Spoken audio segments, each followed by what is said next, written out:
Bonjour et bienvenue sur la chaîne YouTube de l'Association pour la recherche en didactique des sciences et des technologies.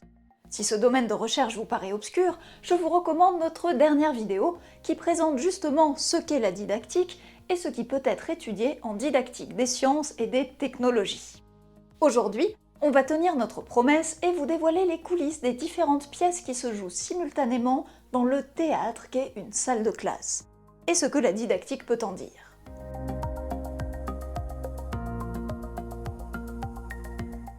On trouve trois acteurs principaux dans une salle de classe: la personne qui enseigne, les personnes qui apprennent et les contenus qui sont enseignés.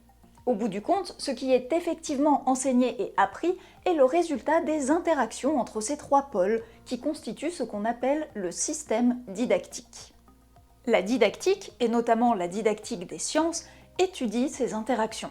Et le rôle des savoirs enseignés ne doit pas être négligé, avec des variations au sein même des disciplines. En physique, par exemple, on ne va pas aborder le concept de force comme le concept d'électricité, tout simplement parce que ce sont des savoirs différents. Ils n'ont pas été construits dans les mêmes conditions et ne permettent pas de comprendre les mêmes phénomènes. Leur transmission par les professeurs et leur appropriation par les apprenants et apprenantes seront donc différentes. Quand les trois pôles du système didactique sont articulés ensemble dans une situation réelle, avec une intention d'apprentissage d'un contenu donné, on parle de situation didactique. C'est un peu notre scène de théâtre, l'action qui se déroule en mobilisant l'ensemble des acteurs et actrices. Et chaque situation didactique peut faire l'objet de recherches, en étudiant le système didactique impliqué et le contexte où il est mobilisé. Je résume. Le système didactique regroupe une personne qui enseigne, des personnes qui apprennent et les contenus qui sont transmis entre elles. Il est mis en œuvre dans des situations didactiques, avec un objectif d'apprentissage. Ces deux notions sont au cœur de la recherche en didactique, mais il nous en manque une dernière pour analyser finement les mécanismes de transmission des savoirs. Rappelez-vous de quand vous étiez à l'école. L'enseignant ou l'enseignante et les élèves avaient chacun un rôle particulier à jouer. L'une enseigne, fait apprendre, et les autres apprennent. Pour que cela fonctionne, chacun doit savoir ce qu'il ou elle a à faire. La personne qui enseigne donne des consignes de travail, des exercices, des activités, et les élèves savent qu'ils doivent accomplir ces tâches. Le tout dans l'objectif commun de la transmission de savoir. Tout ça correspond à ce que les scientifiques appellent un contrat didactique. La répartition des rôles entre les acteurs et le partage des responsabilités pour, ensemble, faire avancer la pièce dans la direction souhaitée, à savoir l'apprentissage. Mais en pratique, il y a de nombreuses manières de transmettre des savoirs. On peut écrire, dessiner, analyser, argumenter. La procédure à suivre pour résoudre un problème donné doit être comprise des élèves. Ça peut être explicite, par exemple, on demande de justifier une réponse en s'appuyant sur des documents, mais aussi implicite. Si une évaluation est prévue après avoir fait un chapitre sur la génétique, les élèves s'attendent à être interrogés sur la génétique, pas sur autre chose. Les moyens à la disposition des élèves pour atteindre les objectifs, répondre aux questions, etc. font aussi partie du contrat didactique établi avec leurs enseignants et enseignantes. De fait, ce contrat comprend de nombreux éléments. Par exemple, on s'attend à ce que les problèmes soumis aux élèves puissent être résolus. La personne qui enseigne est donc censée concevoir des évaluations adaptées aux supports et contenus travaillés en classe. Tout comme, en contexte d'apprentissage, les informations transmises sont censées être fiables.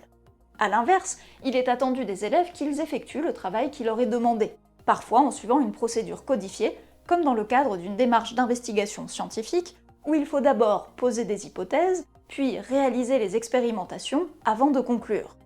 Les enseignantes et enseignants doivent faire en sorte que ces tâches soient motivantes, mais c'est bien aux élèves de les effectuer. Autrement dit, une situation didactique implique des positions, des objectifs, des moyens et des obligations qui constituent un contrat didactique, construit à partir des interactions entre les trois pôles du système didactique. Si la recherche en didactique s'intéresse au contrat didactique, c'est qu'il est démontré que quand le contrat est respecté, les professeurs enseignent mieux et les élèves apprennent mieux. Autrement dit, quand les élèves et leurs professeurs sont sur la même longueur d'onde, que les objectifs sont clairs, la situation didactique est plus productive. Tout le monde joue la même pièce de théâtre et ça fonctionne. Le problème, c'est que le contrat didactique est par définition implicite, et ça peut entraîner des difficultés. En général, les élèves qui réussissent sont ceux qui décodent les implicites, et les élèves qui ne les comprennent pas peuvent rompre le contrat, par exemple en répondant à côté d'une question posée dans une évaluation, ce qui les pénalise. Le contrat étant implicite, il peut même y avoir un désaccord sur le fait qu'il ait été rompu ou non. Prenons l'intitulé suivant.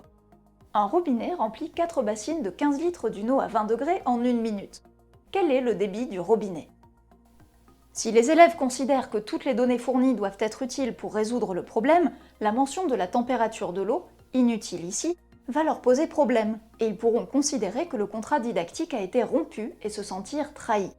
Mais dans la réalité, les scientifiques sont confrontés à de nombreuses données et doivent être capables d'identifier celles qui sont pertinentes pour répondre à la question posée.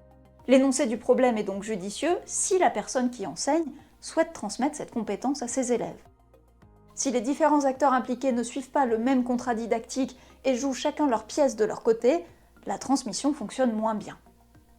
C'est, entre autres, ce genre de choses qui sont étudiées en didactique des sciences et des technologies. Comment les sujets du système didactique peuvent se retrouver à penser et mettre en place des contrats différents. Ces travaux de recherche se construisent à partir de l'étude des pratiques d'enseignement-apprentissage au sein même des situations didactiques. De façon générale, le cadre de pensée du contrat didactique apporte un éclairage pertinent pour étudier certains phénomènes qui se déroulent en classe au sein du système didactique regroupant savoir, professeurs et élèves. Dans la prochaine vidéo, nous nous pencherons sur les savoirs eux-mêmes, et nous verrons que ce qui est effectivement enseigné est le résultat d'une appropriation et d'une reconstruction par les enseignantes et enseignants, et ce qui est effectivement retenu dépend aussi de l'appropriation personnelle des élèves. Si cette vidéo vous a plu, n'hésitez pas à la partager. Si vous souhaitez désormais en savoir plus sur les recherches menées en didactique des sciences et technologies, pensez à vous abonner et n'hésitez pas à consulter le site de l'Ardiste. Et si certains sujets vous intéressent particulièrement, vous pouvez nous le signaler dans les commentaires. À bientôt sur la chaîne de l'Ardiste.